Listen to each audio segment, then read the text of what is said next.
Hello everyone, welcome to BioPlanet, and today in biomolecules our topic for discussion is nucleic acid. सबसे पहले nucleic acid क्या होता है? Nucleic acid एक heteropolymer होता है. It is a heteropolymer. Heteropolymer क्या होता है? हेट्रोपॉलीमर हमारे वो चीज़ें होती हैं जिसके अंदर एक से ज़्यादा मतलब डिफरेंट न्यूक्लियोटाइड या फिर डिफरेंट मोनोपॉलीमर जो होते हैं वो ज्वाइन होते हैं, तो उसको हम क्या बोलते हैं? उसको हम हेट्रोपॉलीमर बोलते हैं. दूसरा point, nucleic acid is present in the retentate. It is there in the retentate. मतलब ये क्या है? ये एक मैक्रोमोलिक्यूल है जो कि हमारा क्या हो जाएगा? जो कि हमारा इनसॉल्युबल फ्रैक्शन में होगा, और उस इनसॉल्युबल फ्रैक्शन को हम क्या बोलते हैं? उसको हम रिटेंटेट बोलते हैं. न्यूक्लिक एसिड के अंदर अगर हम बात करें कि बेसिक बिल्डिंग ब्लॉक क्या होगा, तो basic building block nucleic acid का होगा nucleotide. It is the basic building block. It is the basic building block of a nucleic acid. So now let's see the paragraph first and then we are going to discuss every single point which is important in the nucleic acid. सबसे पहले the other type of macromolecule जो कि हम acid insoluble fraction मतलब रिटेंटेट में देखते हैं, उसको हम क्या बोलते हैं? Nucleic acid. क्यों? क्योंकि ये एक पॉलीन्यूक्लियोटाइड है. इसके अंदर बहुत सारे न्यूक्लियोटाइड मिलके क्या बना लेंगे? एक पॉलीमर बना लेंगे. टुगेदर इसके अंदर we have the polysaccharides and polypeptides and these comprise the true macromolecular fraction of any living tissue और cell. For nucleic acid building block क्या हो जाएगा? Nucleotide. For our nucleic acid the building block is nucleotide. A nucleotide has 3 chemically distinct component. एक सबसे पहली चीज़ क्या होगी? इसके अंदर हेट्रोसाइक्लिक कंपाउंड होगा. सेकेंड थिंग इज इसके अंदर मोनोसेक्राइड होगा. And the third thing is इसके अंदर फॉस्फोरिक एसिड और फॉस्फेट होगा. So these are the 2 important thing which are present in the nucleic acid, and हम इनके बारे में डिटेल में देखेंगे. सबसे पहले heterocyclic compound, monosaccharide and phosphate is there. Now as you notice in the figure 9.1, now let's see the figure 9.1 first and then we are going to come back to the paragraph again. What we have over here, यहाँ पर हमारे पास nitrogenous base हो गई, और अगर ये nitrogenous base compound से जुड़ेगी over here तो इसको हम क्या बोल देंगे? इसको हम बोल देंगे न्यूक्लियोसाइड. और अगर इसके अंदर अलॉन्ग विद दिस एडिनिन और like suppose pyrimidine and purine के साथ साथ अगर इसके साथ फॉस्फेट भी आ जाएगा तो उसको हम बोल देंगे न्यूक्लियोटाइड. सो सबसे पहले हमारे पास एडेनिन होता है जिसको हम या तो प्यूरिन बोलेंगे, और अगर हमारे पास यूरेसिल हो गया उसको हमने पायरिमिडीन बोल दिया. So what are purine and pyrimidine also हम अभी देखने वाले हैं पैराग्राफ में. अगर ये दोनों कंबाइंड होंगे with the help of a sugar then उसको हम बोल देते हैं nucleoside first of all. And when the nucleoside is having the phosphate group along with it तो उसको हम बोलते हैं nucleotide. So now let's get back to the paragraph again and see what we have in the paragraph. We have like हमने figure 9.1 देख लिए. What is the difference between the nucleoside and the nucleotide and what are purine and pyrimidine. अब हम और देखते हैं इनके बारे में डिटेल में. सबसे पहले heterocyclic compound is a nucleic acid जिसके अंदर नाइट्रोजनस बेस होंगे जिसको हम बोलेंगे या तो adenine, guanine, uracil, cytosine, thymine and ये सारी चीज़ें क्या हो गई? ये सारी चीज़ें हमारे नाइट्रोजनस बेस हो गए. नाउ अगर आप बोलोगे कि व्हाट इज़ प्यूरिन तो adenine and guanine is purine. What are purines? Purine is having adenine and guanine. While जो रेस्ट है हमारे रेस्ट मतलब हमारे कौन कौन से हो गए? Uracil, cysteine and thymine. What are these? These are pyrimidine. So uracil, cysteine and thymine, what are these? They are pyrimidines. What are these? These are pyrimidines. Now the sugar found in the polynucleotide या तो ribose sugar होगी, ठीक है, जिसके अंदर pentose होता है मतलब 5 कार्बन शुगर होगी, या फिर डीऑक्सी राइबोस शुगर होगी. तो what is the basic difference between ribose and deoxyribose sugar is that कि सेकेंड पोजीशन पे डीऑक्सी राइबोस में केवल हाइड्रोजन होता है. In a pentose sugar, in deoxyribose, second position पे we have only and only hydrogen. Whereas अगर आप ribose की बात करोगे तो सेकंड पोजीशन पे हमारे पास ऑक्सीजन भी होगा मतलब OH होगा. So this is the basic difference. और हम ये भी बोल सकते हैं डीऑक्सीराइबोस शुगर में सेकंड पोजीशन पे ऑक्सीजन एब्सेंट होता है, वेयरएज राइबोस शुगर में सेकंड पोजीशन पे ऑक्सीजन प्रेजेंट होता है. The nucleic acid containing the deoxyribose sugar, जिसके अंदर डीऑक्सीराइबोस शुगर होगा उसको हम बोलेंगे DNA, deoxy ribo nucleic acid, और जिसके अंदर राइबोस शुगर होगा उसको हम बोलेंगे ribo nucleic acid. So this is all about the paragraph. Now let's see the nucleic acid in detail. तो सबसे पहले let's see what we have in the nucleic acid. Nucleic acid हमने अभी पढ़ा कि न्यूक्लिक एसिड 3 चीज़ों से मिलके बना होता है. What it is having? It is having number 1 sugar. It is having nitrogenous base.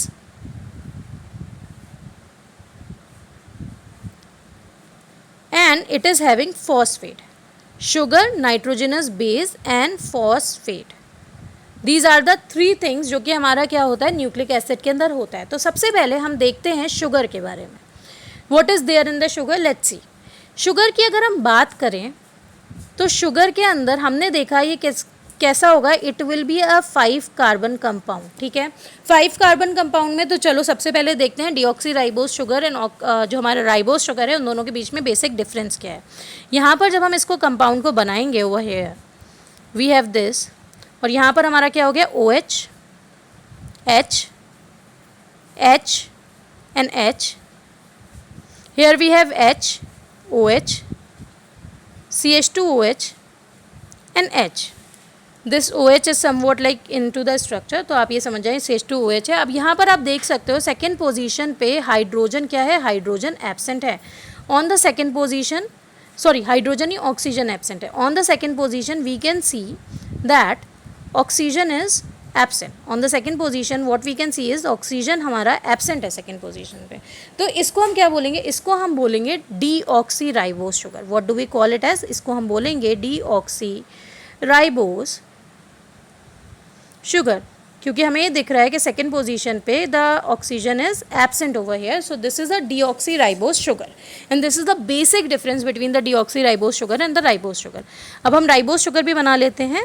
तो राइबोस शुगर हमारी ये है HOH, H, यहाँ पर हो जाएगा H, और यहाँ पर हम देख सकते हैं यहाँ पर H के साथ OH भी है जो कि पिछले वाले कंपाउंड में एब्सेंट था. HOH and here CH2OH and H.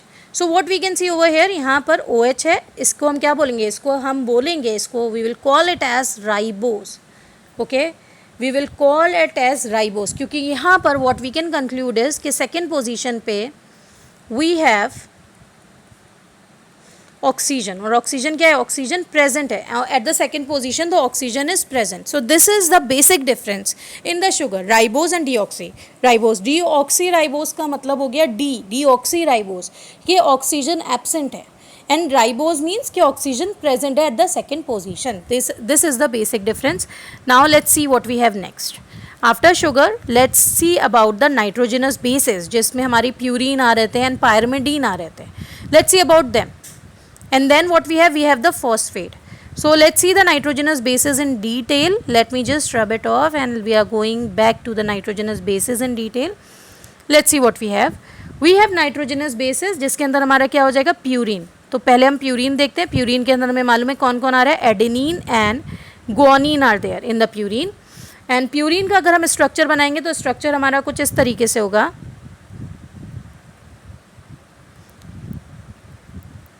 ये हमारा this is the structure. What is this, this is a structure of basic purine. Okay, so अगर हम इसको बोलेंगे तो यहाँ से हमारा स्टार्ट हो रहा है 1 2 3, we have 4 5 6 over here, then 7 8 and 9. ठीक है, तो इसके अंदर क्या हो गया, इन दिस प्यूरीन इसमें we have nitrogen at first, third, seventh and 9 position. In purine what we can see, we have nitrogen at first, third, 7th and 9th position. Now let's draw the structure of pyrimidine. We have pyrimidine, and what are there in the pyrimidine? This we already know that it is having cytosine, uracil and thymine. So let's draw the structure of pyrimidine also. What we have, N.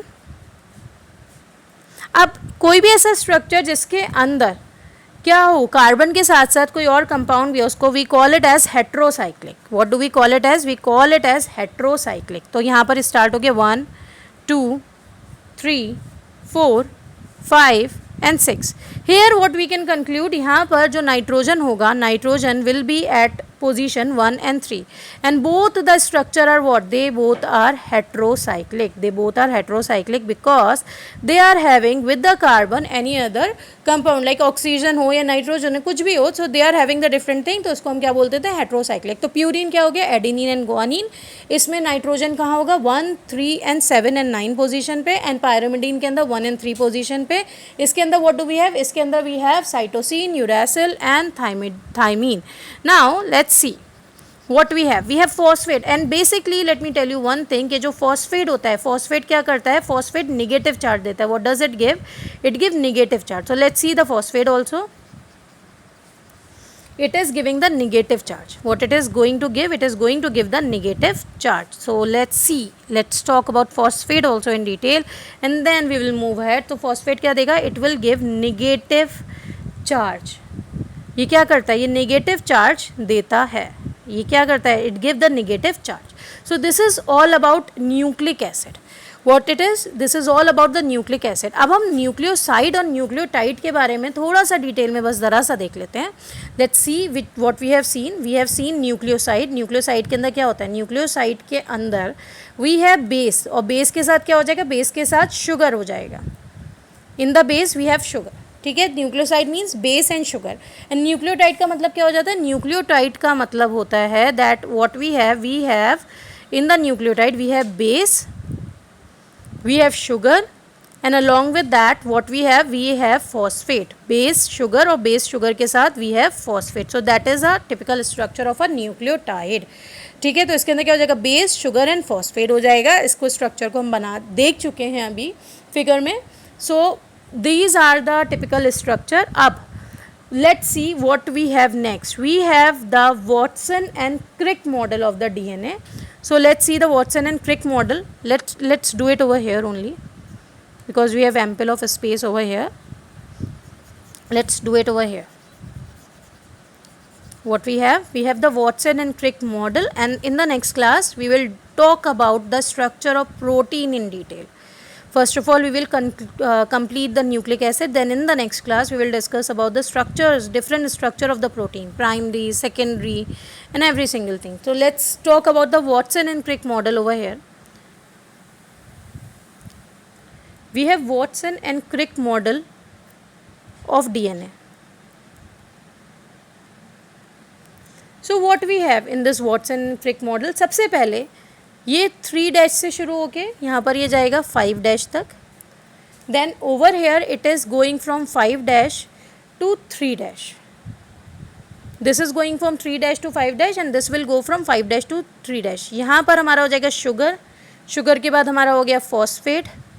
Then what we have a sugar. Sugar के बाद we have a phosphate. Then we have sugar, and then again what we have a phosphate over here. Now what we have over here? We have sugar.